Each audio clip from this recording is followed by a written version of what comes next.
عليكم وعليكم السلام سلام عليكم لا شريك له وأشهد أن محمدا عبده ورسوله. أعوذ بالله من الشيطان الرجيم. بسم الله الرحمن الرحيم. يا أيها الذين آمنوا اتقوا الله حق تقاته ولا تموتن إلا وأنتم مسلمون.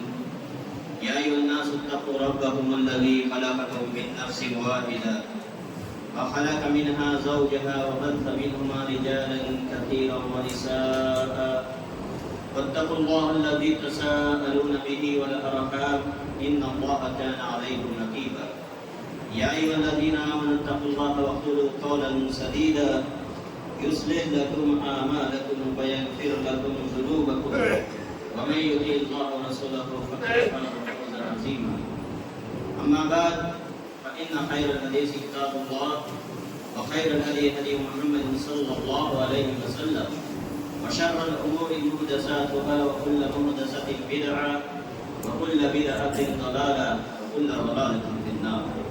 قال الله تبارك وتعالى في القرآن المجيد: أعوذ بالله من الشيطان الرجيم. بسم الله الرحمن الرحيم. فصل لربك وانحر. وقال في موضع آخر: بسم الله الرحمن الرحيم. قل إن صلاتي ونسكي ومحياي ومماتي لله رب العالمين لا شريک له وبذلك أمرت وأنا أول المسلمين. تمام قسم کی تعریفات وحدہ لا شریک لائق و زیبہ اللہ رب العالمین کے لیے، جو خالق الکائنات مالک الارض السماء ہے اور ہزاروں ہزار بے شمار لا تعداد انگنت درود و سلام نازل و بالہم تمام انبیاء رسول پر، اور بالخصوص خاتم النبیین سید المرسلین حضرت محمد رسول اللہ صلی اللہ علیہ وسلم پر. اللہم صلی علی محمد وعلی آل محمد كما صليت على إبراهيم وعلى آل إبراهيم إنك حميد مجيد. اللهم بارك على محمد وعلى آل محمد كما باركت على إبراهيم وعلى آل إبراهيم إنك حميد مجيد. برادران اسلام، بزرگان دین، پردہ نشین، ہماری ماں اور بہنوں، اللہ رب العالمین کا بے انتہا فضل و کرم ہے کہ اللہ رب العالمین نے ہم تمام مسلمانوں کو نبی کریم صلی اللہ علیہ وسلم کے بتلائے ہوئے طریقہ کار کے اوپر، ان کے سنت کے اوپر عید الاضحیٰ کی نماز ادا کرنے کی توفیق عنایت فرمائے. اللہ رب العالمین سے دعا ہے کہ اللہ رب العالمین ہم تمام تر مسلمانوں کی ان عبادتوں کو قبول فرمائے. یقیناً آج کا دن جو ہے بہت ہی زیادہ اللہ رب العالمین کے نزدیک پسندیدہ دن ہے. ذی الحجہ کی آج 10ویں تاریخ اور یوم النحر یعنی قربانی کرنے کا دن، حضرت ابراہیم علیہ السلام کی سنت کے اوپر عمل کرنے کا دن. اور سنت کے اوپر عمل کس طرح کیا جائے، نبی کریم صلی اللہ علیہ وسلم نے اپنے امت کو اس کی تعلیم عنایت کی. آپ صلی اللہ علیہ وسلم نے کسی بھی مسئلے کے اندر، کسی بھی معاملے کے اندر ایسا نہیں ہے کوئی امت کو ایسے ہی چھوڑ دیا، بلکہ اس کی پوری رہنمائی آپ صلی اللہ علیہ وسلم نے کی. لہذا یہ حضرت ابراہیم علیہ السلام، ابھی ہم نے نبی کریم صلی اللہ علیہ وسلم کے اوپر درود پڑھا. اللہ رب العالمین کے یہ بندے اللہ کے خلیل، اس درود کے اندر بھی حضرت ابراہیم علیہ السلام کا نام آتا ہے، ان کے اوپر بھی درود اور برکت کی دعا کی جاتی ہے. لہذا اس سے واضح ہوتا ہے کہ حضرت ابراہیم علیہ السلام کا مقام و مرتبہ کتنا زیادہ اللہ رب العالمین کے نزدیک افضل ہے. لہذا حضرت ابراہیم علیہ السلام کے آزمائش کے تعلق سے خطبہ جمعہ کے اندر ہم نے حضرت ابراہیم علیہ السلام جب اللہ رب العالمین نے ان کو نبی بنانے سے پہلے کی زندگی اور نبی بنانے کے بعد کی زندگی، لہذا اس کو ہم نے جانا اور خطبہ جمعہ کے اندر سنا. آج کا دن حضرت ابراہیم علیہ السلام کی سنت کے اوپر عمل کرنے کا دن.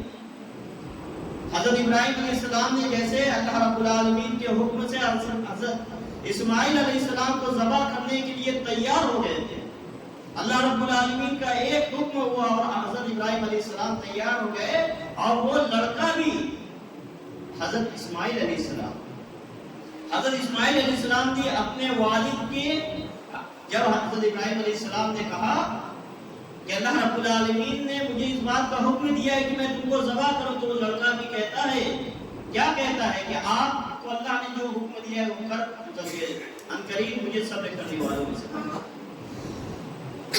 لہذا حضرت ابراہیم علیہ السلام کی یہ سنت کو ہم ادا کرنے جا رہے ہیں۔ جب ہم سنت کو ادا کرنے جا رہے ہیں تو ہمیں سب سے پہلے اس بات کا خیال رکھنا ہوگا کہ قربانی جو ہم ادا کرنے جا رہے ہیں اس کے مقاصد کیا ہیں، اس کے مقصد کیا ہیں۔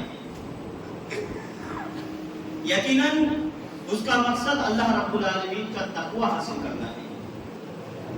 اللہ رب العالمین کا تقوی حاصل کرنا قربانی کا سب سے پہلا مقصد ہی اللہ رب العالمین کا تقوی حاصل کرنا ہے۔ اللہ رب العالمین نے اسی لیے قرآن مجید کی سورہ حج کے اندر ارشاد فرمایا لَن يَنَالَ اللَّهُ لُحُومُهَا وَلَا دِمَاؤُهَا وَلَٰكِن يَنَالُهُ التَّقْوَىٰ مِنكُمْ۔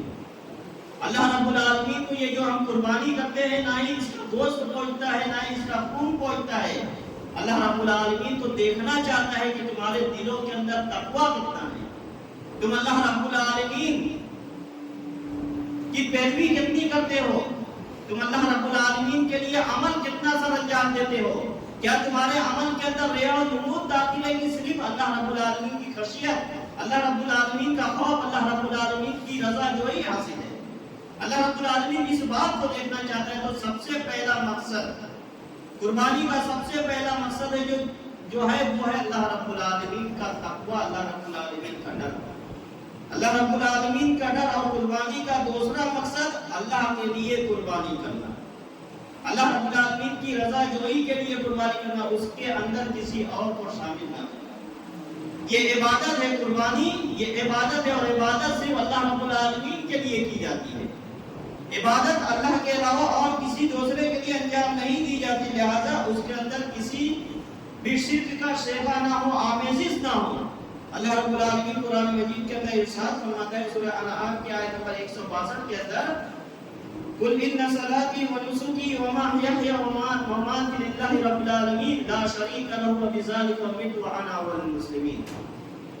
نبی کریم صلی اللہ علیہ وسلم کو اللہ رب العالمین حکم دے رہا ہے کہ اے نبی آپ کہہ دیجئے قل۔ عربی جاننے والے سمجھتے ہیں کہ قل کا کیا معنی ہوتا ہے۔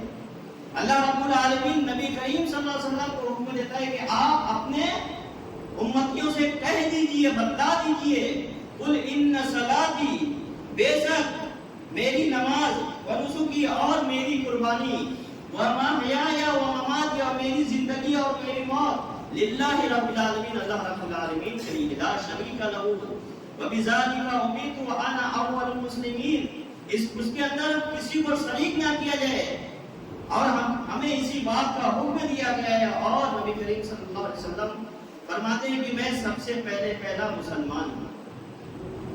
لہذا اللہ رب العالمین نے اس آیت کریمہ کے اندر جس بات کا حکم دیا وہ ہے کہ جتنی بھی آپ عبادت سر انجام دیتے ہیں، چاہے وہ نماز کی شکل میں ہو یا اسی طرح دیگر عبادات اور قربانی کے شکل میں بھی، لہذا یہ اللہ رب العالمین کے لیے صرف ادا کی جائے گی، اللہ رب العالمین کے لیے کی جائے گی، اس کے اندر کسی اور کو شریک نہیں کیا جائے گا۔ اسی لیے اللہ کے رسول صلی اللہ علیہ وسلم نے اس تعلق سے صحابہ کرام کے مجمع کے اندر اس بات کو واضح کر دیا، اور جب یہ نماز اللہ رب العالمین کے لیے فصل لربک ونحر، ہم جو نماز پڑھتے ہیں اپنے رب کے لیے پڑھتے ہیں اور قربانی بھی ہم اسی کے لیے کرتے ہیں، لہذا اس کے اندر ذرہ برابر بھی اس کے اندر فخر نہیں ہونا چاہیے، فخر نہیں ہونا چاہیے، غرور نہیں ہونا چاہیے، گھمنڈ نہیں ہونا چاہیے، تکبر نہیں ہونا چاہیے، دکھلاوا نہیں ہونا چاہیے، ریا و جمود نہیں ہونا چاہیے، لہذا اس عبادت کو خالص اللہ رب العالمین کے لیے سر انجام دینا چاہیے۔ اس عبادت کے اندر دکھلاوا، یقیناً یہ دکھلاوا اگر ہم کرتے ہیں تو یقیناً یہ عبادت رائے گا اور برباد ہو جانے والی ہے۔ اگر اس عبادت کے اندر ریا و جمود داخل ہو جاتا ہے جانوروں کے تعلق سے، جانوروں کے تعلق سے اگر اس کے اندر ریا و جمود داخل ہو جاتا ہے، اور کس طرح ریا و جمود داخل ہوتا ہے آج معاشرے کے اندر ہم اس کو دیکھ سکتے ہیں۔ لہذا ریا و جمود اور دکھلاوا اس کے اندر نہیں ہونا چاہیے. اللہ رب العالمین نے جتنی آپ کو استطاعت دی ہے اس استطاعت کے مطابق آپ کو قربانی ادا کرنی ہے.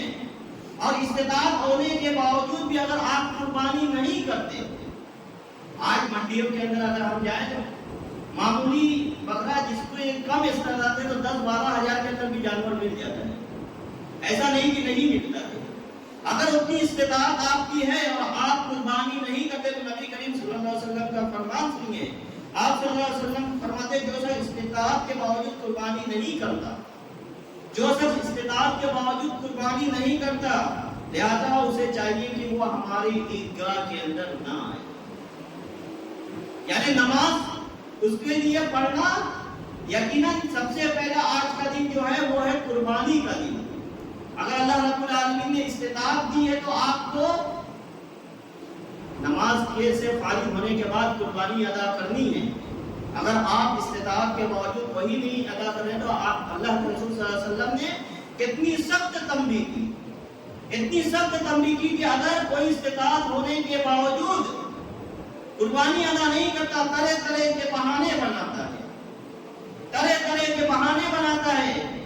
ایسے تو 10-20 ہزار روپیہ خرچ کر دیتا ہے، ایسے دوسرے معاملات کے اندر وہ 10-20-30 ہزار روپیہ خرچ کر دیتا ہے، لیکن قربانی کرنے کی جہاں بات آتی ہے. اللہ رب العالمین نے جسے مال و دولت سے نوازا ہے، بہت سارے ایسے بندے ہیں جو اس راستے کے اندر دل کھول کر خرچ کرتے ہیں، دل کھول کر قربانیاں کرتے ہیں. لیکن کچھ بخیل اس قسم کے ہیں کہ وہ بہانے بناتے ہیں. کیا آپ کے پاس 10-20 ہزار روپیہ مہیا نہیں ہے؟ آپ ایسے تو بہت جگہ پیسوں کو لٹاتے پھرتے ہیں. تو نبی کریم صلی اللہ علیہ وسلم نے فرمایا کہ جو شخص استطاعت کے باوجود قربانی نہیں کرتا ہے، اسے چاہیے کہ وہ ہمارے عیدگاہ کے اندر نہ آئے. اسی طرح نبی کریم صلی اللہ علیہ وسلم نے تقوی اور قربانی کے بعد تقوی اور اس کے قبولیت کی دعا کی ہے. یعنی جو قربانی ہم اللہ رب العالمین کی رضا جوئی کے لیے کر رہے ہیں، اس کے کرنے کے بعد فقر کے اندر مبتلا نہ ہو، بلکہ اللہ رب العالمین سے دعا کرتے رہیں کہ اللہ رب العالمین ہماری ان تمام تر قربانیوں کو قبول فرما، ہماری ان قربانیوں کو قبول فرما. اللہ کے رسول صلی اللہ علیہ وسلم فرماتے ہیں جو ان اللہ لا ينظر الى اجسامکم ولا الى صورکم ولکن ينظر الى قلوبکم واعمالکم. نبی کریم صلی اللہ علیہ وسلم نے فرمایا کہ اللہ رب العالمین یقیناً تمہارے جسموں کو، تمہاری صورتوں کو نہیں دیکھتا، تمہاری صورتوں کو، تمہارے جسموں کو، تمہارے لباس کو اللہ رب العالمین نہیں دیکھتا. یقیناً اللہ رب العالمین تمہارے دل کو اور تمہارے اعمال کو دیکھتا ہے. تم عمل کس نیت سے کر رہے ہو، تمہارے دلوں کے اندر اللہ رب العالمین کی رضا جوئی کتنی مطلوب ہے، اللہ رب العالمین اس چیز کو دیکھتا ہے. لہذا قربانی کرنے کے تعلق سے جو تیسرا مقصد ہے وہ ہے کہ اللہ رب العالمین کی رضا جوئی کے لیے ہم یہ جو قربانی ادا کر رہے ہیں، اگر ضرورت آئی تو، اگر ضرورت پیش آئی تو دوسری قربانی کے لیے بھی ہمیں تیار ہونا چاہیے. دوسری قربانیوں کے لیے اور سب سے پہلی قربانی ہم اپنے نفسانی خواہشات کی قربانی. آج نفسانی خواہشات مسلمانوں کے اندر بہت زیادہ ہے. نفسانی خواہشات کے اندر مسلمان مبتلا ہے. لہذا سب سے پہلی چیز اگر قربانی کے لیے اسے تیار ہو رہے ہیں تو اسے چاہیے کہ وہ سب سے پہلے نفسانی خواہشات کی قربانی کے لیے تیار ہو. اور نفسانی خواہشات جو اس کے اندر مسلمان مبتلا ہے، یقیناً وہ اسے ضلالت اور گمراہی کے راستے کے اوپر لے کے جا رہی ہے، ضلالت اور گمراہی کے راستے کے اوپر لے کے جا رہی ہے. لہذا قربانی کا جو مقصد ہے وہ اللہ رب العالمین کی رضا جوئی، اللہ رب العالمین کا تقویٰ، اور اس کے اندر ریا و جمود داخل نہ ہو، اور اللہ رب العالمین کے لیے صرف قربانی سر انجام دی ہے. قربانی کے آداب کے تعلق سے چند باتیں رکھ دینا مناسب سمجھتا ہوں تاکہ سنت نبی صلی اللہ علیہ وسلم کے مطابق ہم اپنی قربانی سر انجام دے سکیں. سب سے پہلی چیز نبی کریم صلی اللہ علیہ وسلم نے فرمایا ان اللہ كتب الاحسان على كل شيء فاذا قتلتم فاحسنوا القتل واذا ذبحتم فاحسنوا الذبح وَلْيُحِدَّ أَحَدُكُمْ سَبْقَتُهُ وَلْيُرِحْ ذَبِيحَتَهُ۔ نبی کریم صلی اللہ علیہ وسلم نے فرمایا کہ بے شک اللہ رب العالمین نے تمام چیزوں کے اوپر احسان کو لکھ دیا، ان اللہ كتب الاحسان علی کل شیء۔ لہذا جب تم قصاص کے اندر کسی کو قتل کرو تو اس کے ساتھ بھی اچھا معاملہ کرو۔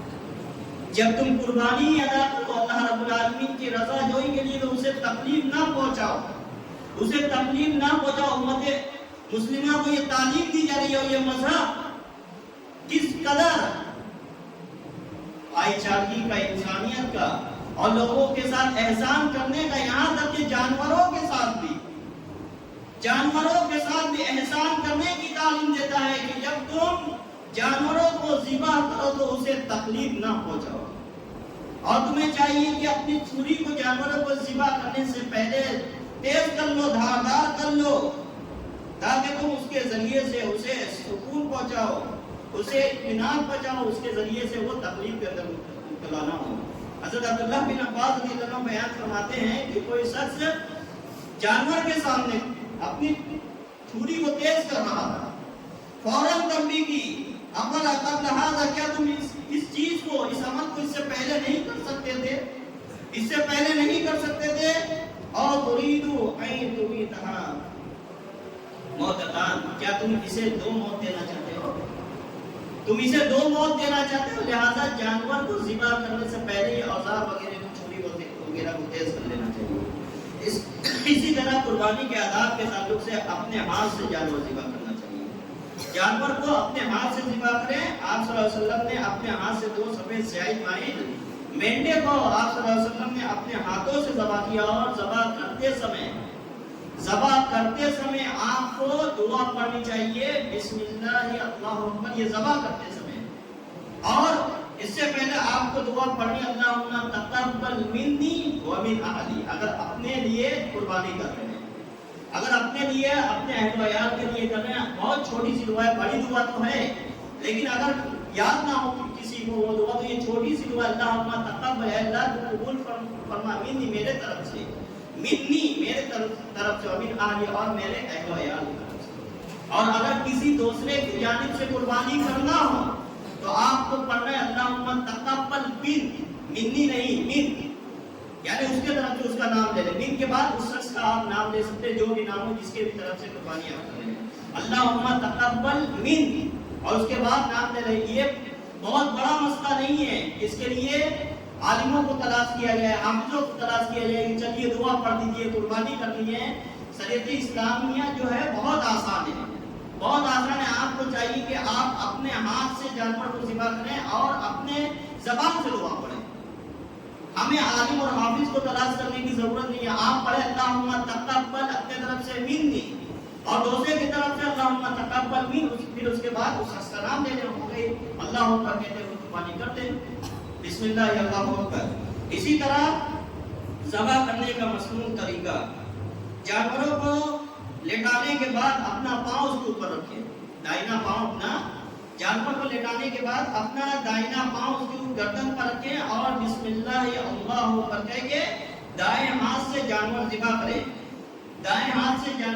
اور جب اس کی رگیں کٹ جائے تو اس کے اوپر ظلم نہ کریں، چھری بار بار اس کے اوپر نہ چلا، کسائی وغیرہ جو ہوتے ہیں وہ چھوڑتے نہیں ہیں، بولتے ہیں کہ ابھی رگ کٹنا باقی ہے۔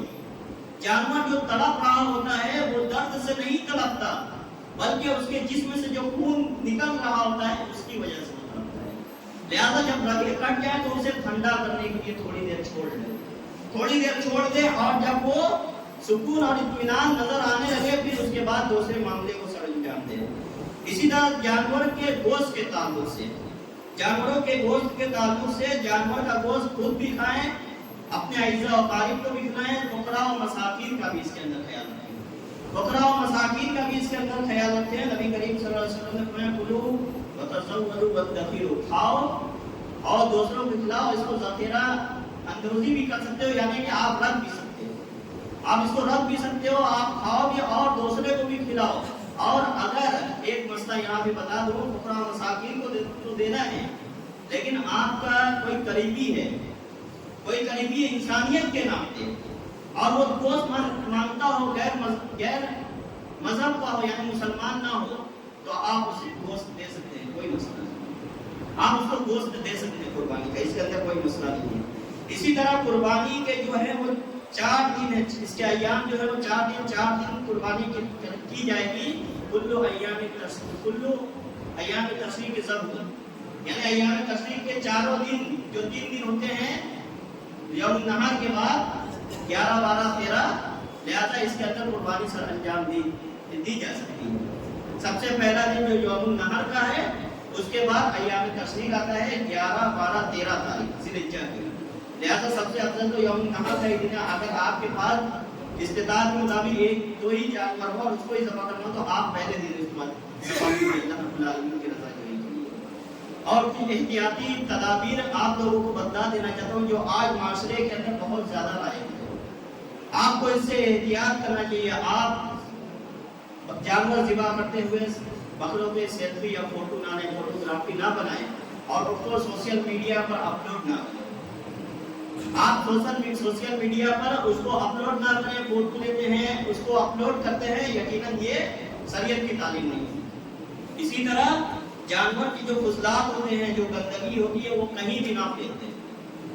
جہاں پر انتظام کیا گیا ہو حکومت کے جانب سے، لہذا وہاں پر اس چیز کو رکھیں، کہیں بھی روڈ پہ راہگیر کے اوپر ایسے چلتے پھینکتے ہیں، یہ یقیناً درست نہیں ہے، یہ اسلام تعلیم ہمیں نہیں دیتے، لہذا ان باتوں کا خیال رکھیں۔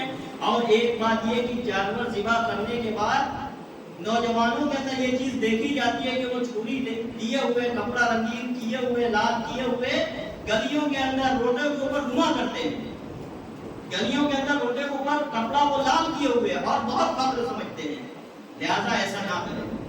آپ جانور ذبح کریں، جانور ذبح کرنے کے بعد آپ کو کہیں جانا ہو تو لباس بدل لیں، بدل کے جائیں، دوسرے مذہبوں کا بھی خیال رکھیں۔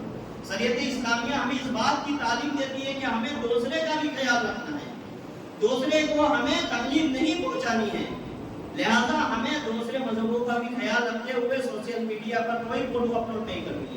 اسی طرح ہمیں اپنے کپڑے کو رنگین کیے ہوئے ادھر ادھر نہیں ڈھونڈنا ہے، اور اسی طرح جانور کے فضلات کو، گندگیوں کو ادھر ادھر نہیں پھینکنا ہے۔ اللہ رب العالمین سے دعا ہے کہ اللہ رب العالمین ہم تمام مسلمانوں کو اللہ رب العالمین اپنی رضا جوئی کے لیے اپنی استطاعت کے مطابق قربانی کرنے کی توفیق عنایت فرما۔ یا بار الہ ہماری تمام مسلمانوں کی قربانیوں کو قبول فرما۔ یا بار الہ ہم سے جو بھی لفظ، جو بھی گناہ سرزد ہوئے تمام گناہوں کو معاف فرما۔ یا بار الہ تمام مسلمانوں کو جب تک اس دار فانی کے اندر زندہ رکھ ایمان اسلام پر باقی رکھ، اور ہمارا خاتمہ فرمائے لا الہ الا اللہ۔ اشرقت نفسي بنور من فؤادي حينما رددت يا رب العالمين